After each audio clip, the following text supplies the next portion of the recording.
Hello les amis, je suis trop contente de vous retrouver aujourd'hui pour un nouvel épisode de podcast. Aujourd'hui, on va parler du fait qu'on négocie trop souvent avec nous-mêmes. Dernièrement, je me suis vraiment rendu compte de l'impact que ça avait dans ma vie, mais surtout que ça m'empêchait parfois de faire certaines choses ou ça m'empêchait d'atteindre certains objectifs dans ma vie. Et c'est d'ailleurs ce que certains clients m'ont partagé aussi, qu'ils avaient cette tendance à négocier avec eux-mêmes. Alors aujourd'hui, on va en parler, on va éclaircir le sujet ensemble.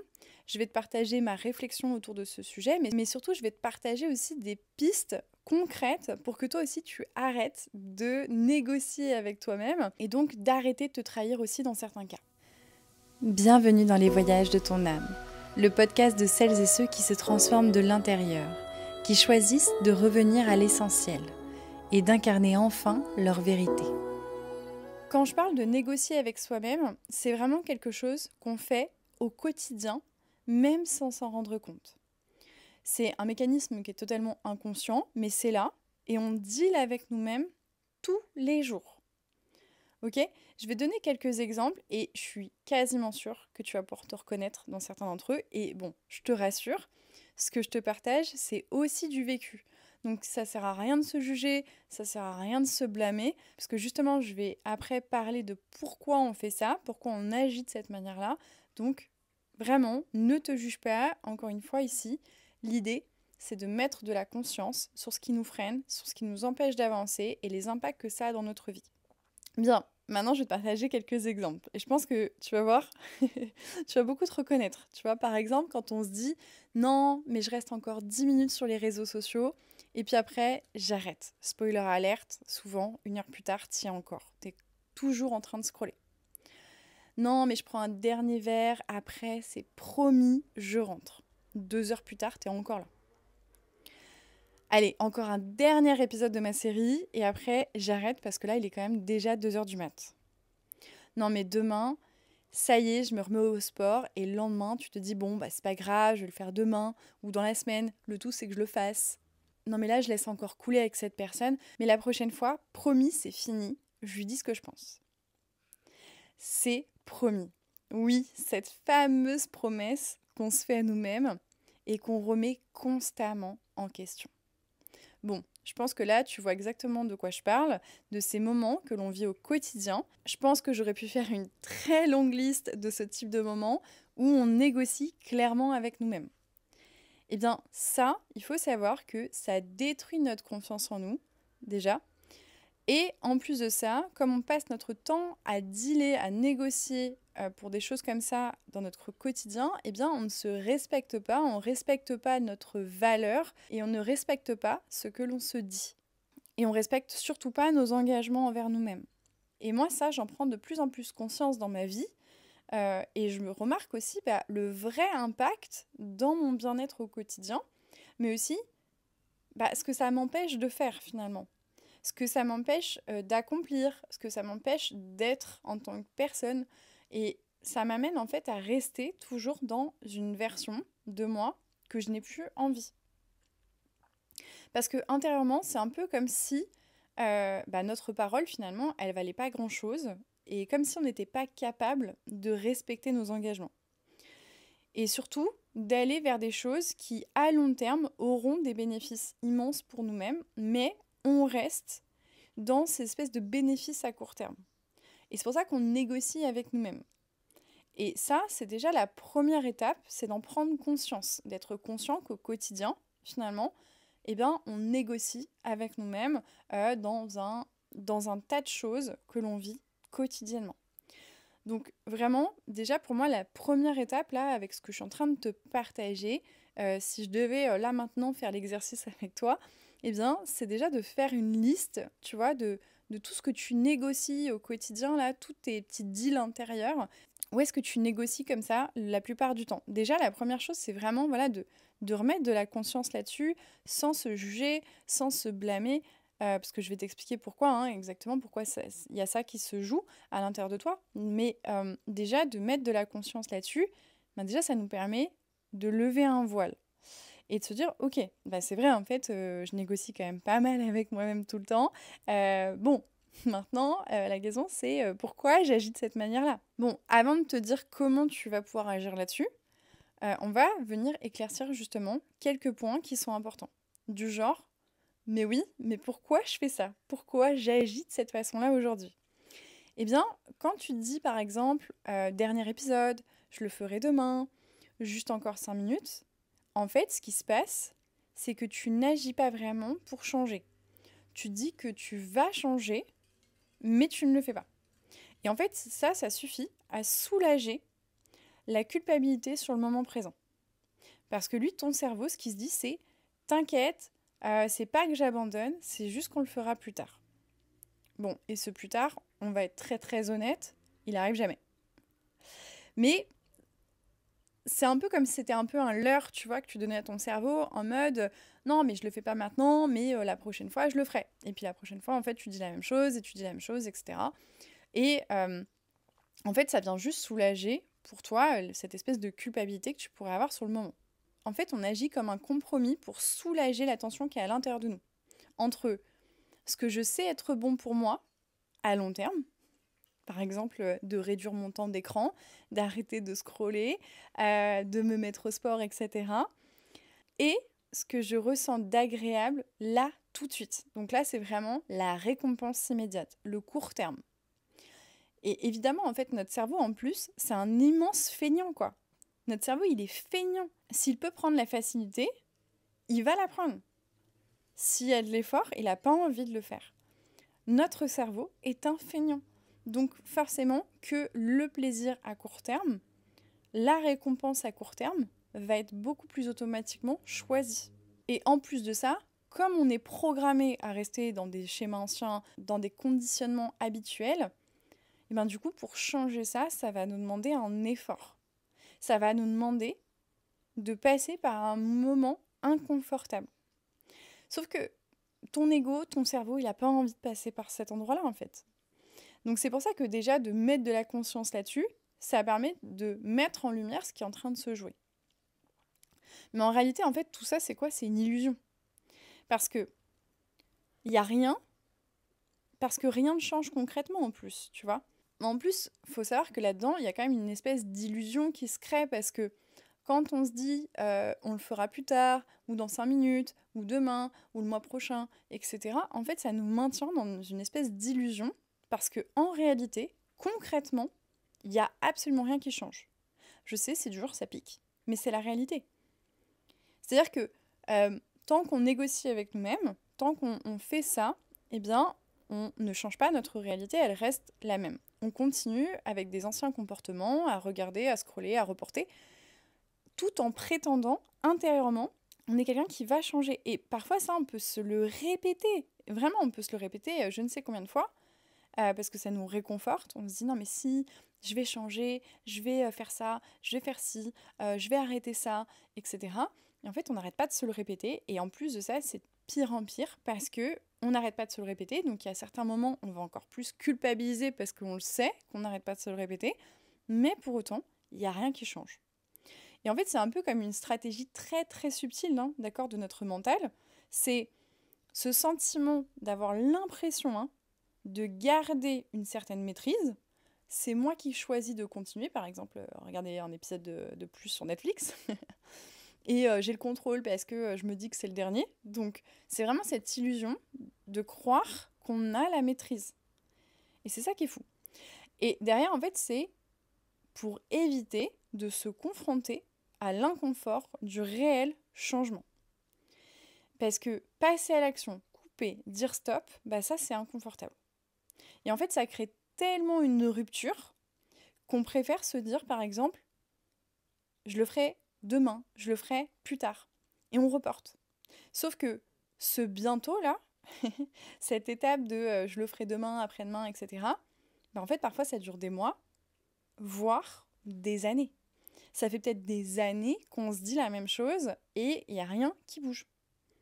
Mais on reste dans cette boucle, dans cette illusion, on essaie de se raconter des histoires, on essaie de se dire que bah si, moi je suis quelqu'un qui va changer, etc. En tout cas, je me le dis, mais dans la matière, il n'y a rien concrètement qui se fait. Si je te partage par exemple un exemple qui est très concret, par exemple tu vas te dire bah voilà tiens aujourd'hui j'ai envie de chiller, j'ai envie de me reposer, donc tu vas commencer à regarder par exemple je sais pas une série sur Netflix et puis à un moment donné tu vas pas te sentir bien parce que tu as regardé plusieurs épisodes, ok?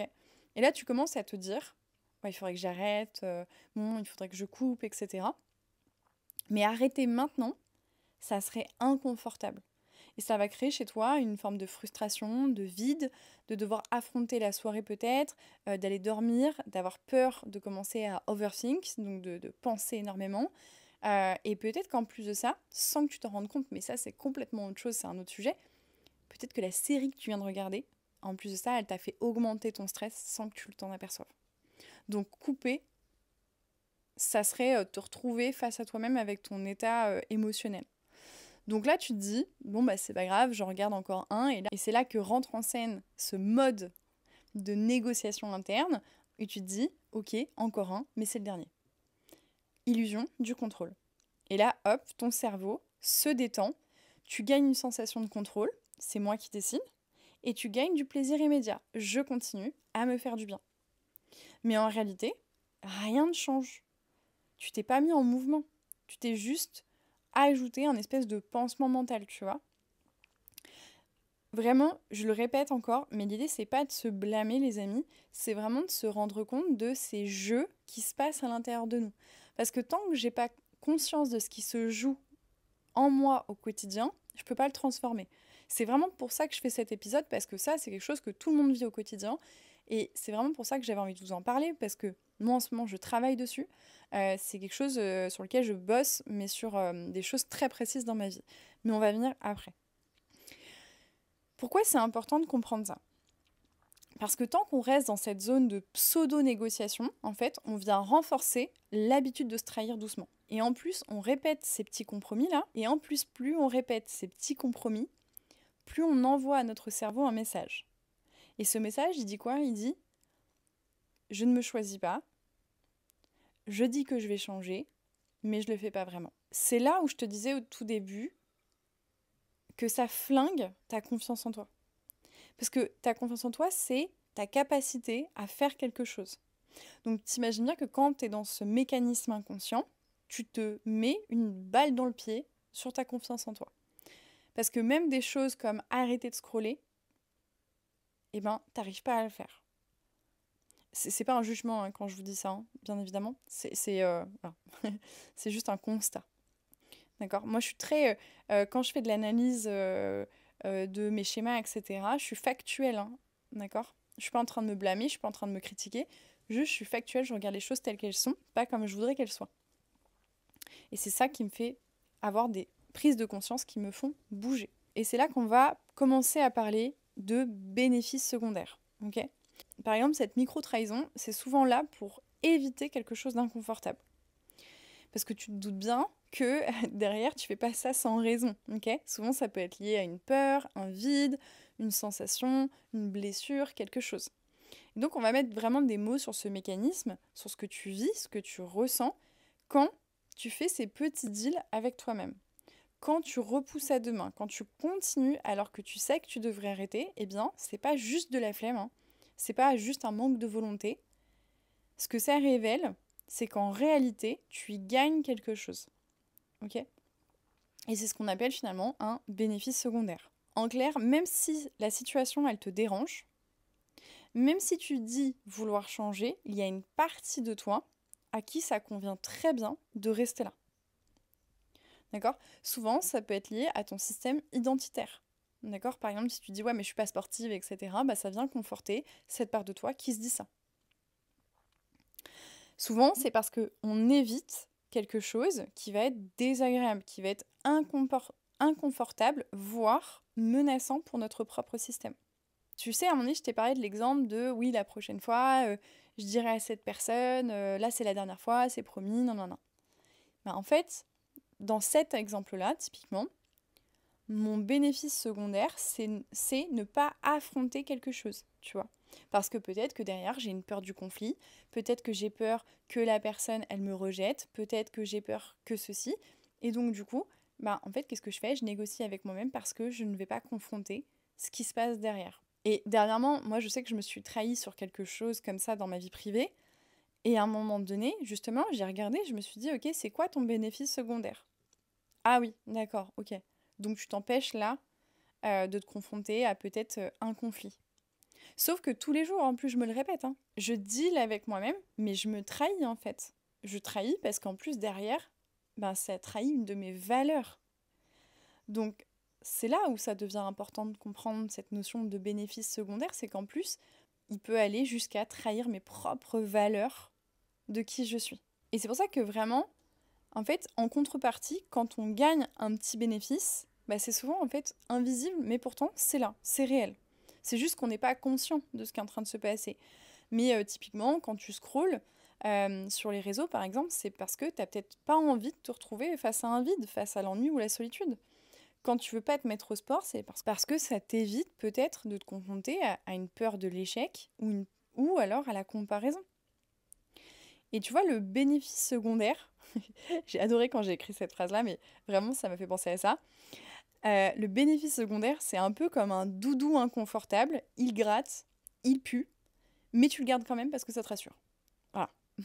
Vraiment, je trouvais que c'était le meilleur exemple pour illustrer cette espèce de bénéfice secondaire. Et tant qu'on n'en a pas conscience, en plus, bah, on peut pas trop agir dessus, quoi. Bon, et là, tu te dis, bon, ok, Johanna, c'est bon, j'ai compris, effectivement, je négocie avec moi, je comprends bien que je vais vers mes bénéfices secondaires, je suis en train d'éviter, etc. Et bien, justement, le deuxième exercice que je t'invite à faire, c'est, après avoir fait ta liste, là, de tous les trucs auxquels tu négocies constamment dans ta life, c'est te dire, ok, bah pourquoi je fais ça? Qu'est-ce que je suis? Est-ce que j'ai une peur de quelque chose? Qu'est-ce que j'évite en faisant ça? Et déjà, là, ça va t'amener à un autre niveau, tu vois, de conscience. Ça va t'amener à peut-être regarder certains trucs bon, bah, qui vont être inconfortables, mais ça va te permettre d'avoir des vraies prises de conscience sur bah, pourquoi tu agis comme ça aujourd'hui. Ok? Sachant que je t'ai déjà donné pas mal de pistes là pendant l'épisode. Maintenant, avant de passer à la dernière partie du podcast, où je vais vraiment te partager des actions concrètes pour transformer ça dans ta réalité, si tu te sens prêt pour aller vraiment plus loin et mettre ça en pratique, te remettre au centre de ta vie, te choisir sans culpabiliser et enfin choisir des actions concrètes qui vont poser une fondation solide pour avancer vers cette version de toi, moi je t'invite à rejoindre mon programme de 21 jours pour se choisir. C'est vraiment typiquement un programme par lequel j'aurais commencé si là, tu vois, j'étais dans ce cas-là et que c'était vraiment très très prenant dans ma vie et qu'il fallait que j'apprenne à me réengager avec moi-même. C'est vraiment le programme parfait pour justement venir poser un nouvel engagement avec soi-même. Surtout que là, bah, on est l'été. Donc vraiment, c'est le meilleur moment pour shifter de l'intérieur, pour poser des fondations qui sont solides avant la rentrée. Donc si ce programme te parle, eh bien, je t'invite à cliquer sur le premier lien qui est en description et de commencer à t'engager pleinement avec toi-même au cours de ces 21 prochains jours. Bien. Maintenant, passons à cette dernière étape, les amis. Comme tu l'auras compris, il faut quand même passer par une phase d'analyse, d'introspection, d'accord? Parce que c'est important. Sans ça, bah, on ne sait pas trop ce qu'on doit changer. Et surtout, on ne comprend pas ce qu'il y a derrière. Et si je ne comprends pas ce qui se cache derrière, je vais avoir de la difficulté à le transformer. Okay? Donc c'est pour ça que cette partie-là, elle est vraiment, vraiment importante. La première chose que j'ai envie de te dire, c'est qu'on ne va pas tout changer d'un coup. D'accord? Ça ne sert à rien de vouloir se dire, ok, demain, je me lève et je vais faire ça, ça, ça, ça, ça. Il n'y a rien de pire pour se tirer une balle dans 3 jours. Tu sais, c'est un peu comme les résolutions du 1er janvier. Tu as 10 000 résolutions. Et là, je suis sûre qu'on est au mois de juillet, t'as pas fait une chose qui est sur cette liste. Je pense que tu vois un petit peu, avec tout ce que je t'ai partagé là dans cet épisode, je pense que tu comprends un petit peu pourquoi aujourd'hui tes résolutions du 1er janvier, eh bien, elles ne se maintiennent pas. Ok?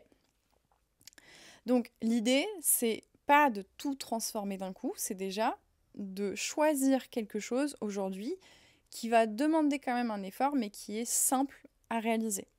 Tu vois, par exemple, si c'est ton temps d'écran qui te dérange aujourd'hui, qui t'empêche de faire plein de choses dans ta vie, bah, ça va pas être d'aller vers la suppression, mais la première marche, tu vois, la première action que tu pourrais faire, c'est peut-être te dire, bah voilà, le soir avant de me coucher, je regarde pas les réseaux sociaux, ou le matin quand je me réveille, je regarde pas les réseaux sociaux, tu vois.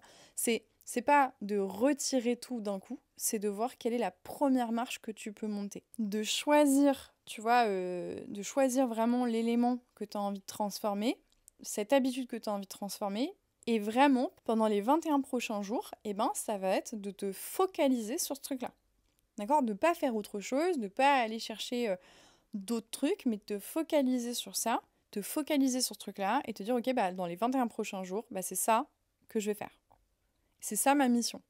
Okay, et pour renforcer ça, tu peux t'écrire une lettre d'engagement envers toi-même et la lire tous les matins.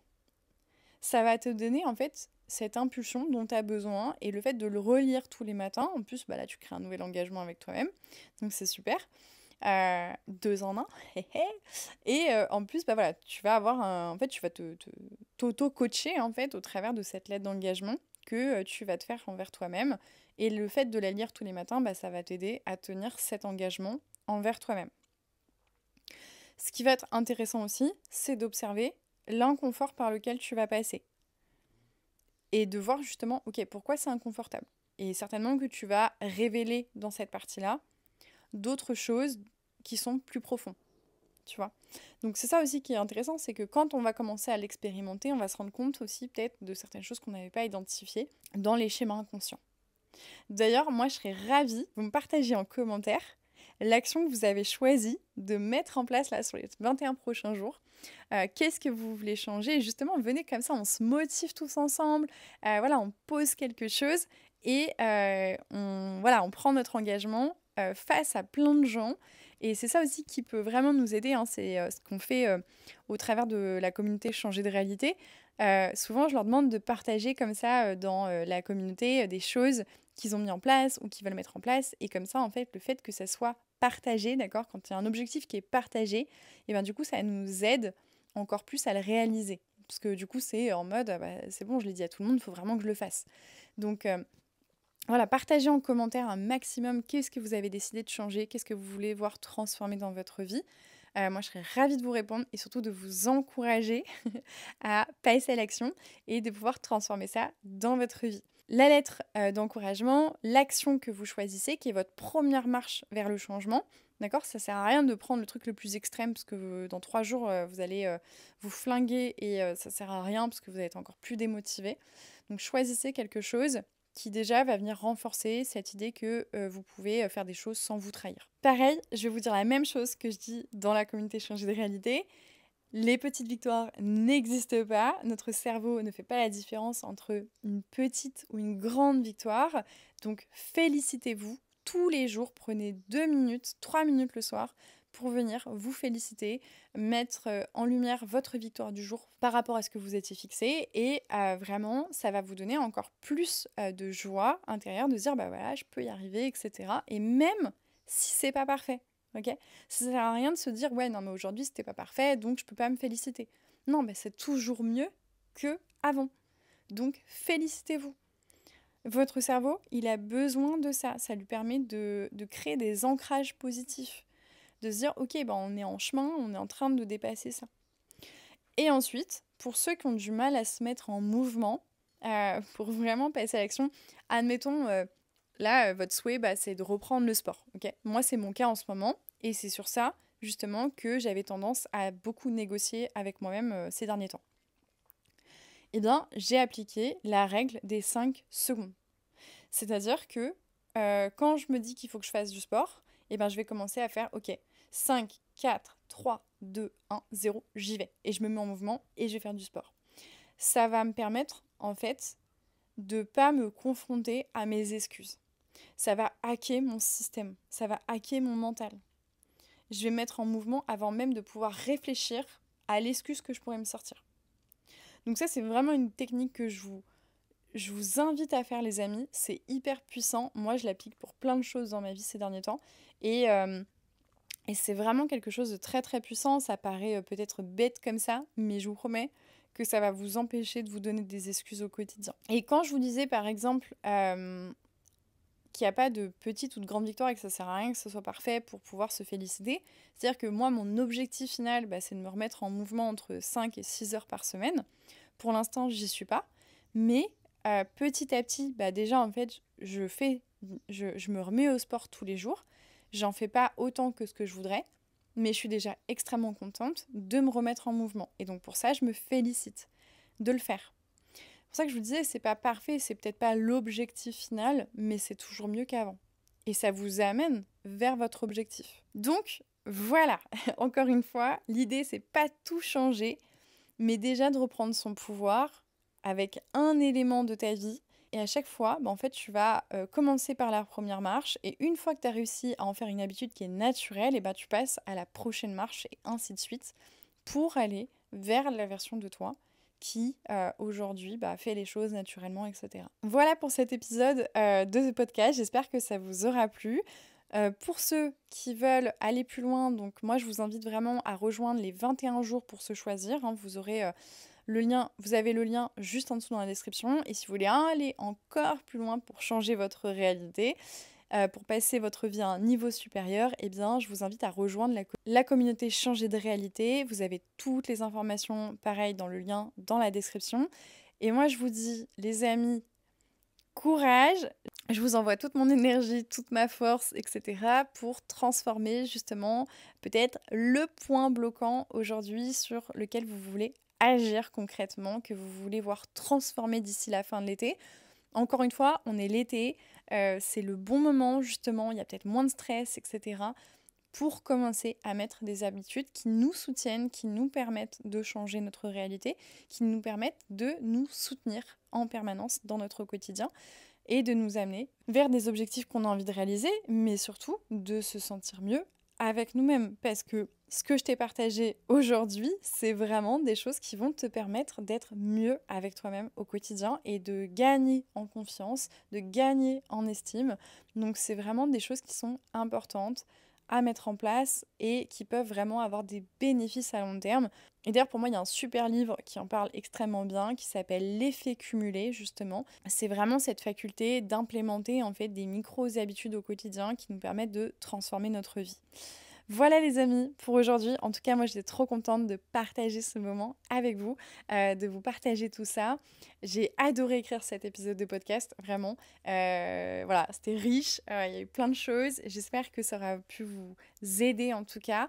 Et encore une fois, n'hésitez pas à me partager là dans les commentaires ce que vous voulez voir transformer. Je serais trop contente qu'on puisse se soutenir tous ensemble. Voilà les amis, écoutez, je vous fais plein de bisous, prenez soin de vous et on se retrouve la semaine prochaine dans un nouvel épisode.